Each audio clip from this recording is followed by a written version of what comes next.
Good. After the first Rebbe of Chabad passed away, and the second Rebbe of Chabad passed away. So the third Rebbe of Chabad, that was he was in the city of Lubavitch already. But the second Rebbe of Chabad, his name was Dovber, as he was buried in a city called Niezhin. And his son lived in Niezhin. It was a Jewish community in Niezhin. You can go and visit his grave even now. And his son, Menachem Nachum, was in Niezhin. He lived in Niezhin. And he was sort of the caretaker of the grave, and he was also sort of a rabbi over there. He was a very talented person. Well, one day it happened to be, so where the grave of the Rebbe was, right near there or in the same place, whatever it was, there was a synagogue. And that was the synagogue of the Rebbe was there. I guess it was near where the grave was, the synagogue. It so happened that, and it was a very, very common thing, that a fire broke out. Now, all the houses, of course, were made from wood. So when a fire broke out, it was a big disaster because people's houses and everything in it would be burned. And people would just be lucky if they could save their own lives, because things, a fire is very frightening and it's awesome. But when it gets hot, things just almost spontaneously just combust. So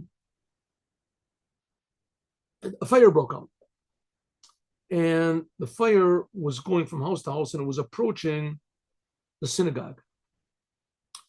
So this Menachem Nachum, he was one of the first people to notice the fire, and he ran and warned people to leave their houses, but he ran in the direction of the synagogue because he wanted to go into the synagogue and save the Sefer Torah. There was a Sefer Torah there, and he wanted to save the Sefer Torah.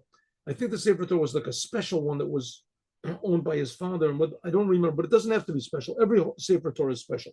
So he ran to the synagogue to save the Sefer Torah. The fire already had begun. It had already caught on to the synagogue. And like I said before, sometimes the fire can burst in just seconds and consume the whole entire place. Right? It fills up with smoke, whatever, and it gets hotter, and that's just because everything is combustible. So he had to be quick. So he ran into the synagogue, and there was already smoke coming up from the walls. The walls were already, and you could see flames from the outside that had already caught the walls. And he made it to the ark, to the Aron HaKodesh, to the ark where the Sefer Torah was. But he realized that he had left his house in such a hurry that he forgot to take the key. And the fire was starting to get more and more severe. And now he had a big question if he could even make it back out again. But on the other hand, he was hoping maybe he could find the key. Maybe he might have left the key somewhere, but he didn't have any time.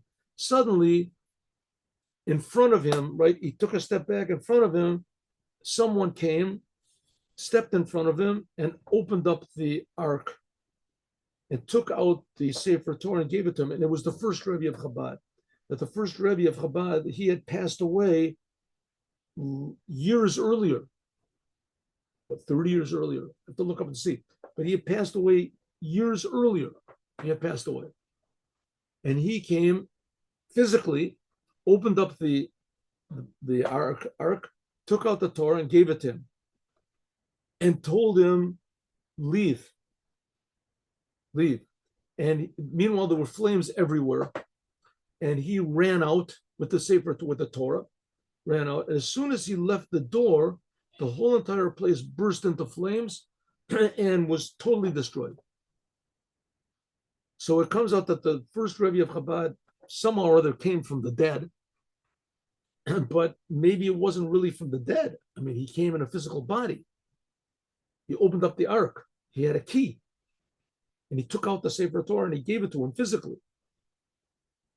So it comes to show us that we really don't know what death is, or maybe a bit deeper, we don't know what the Jewish body is. We don't know what a Rebbe is for sure.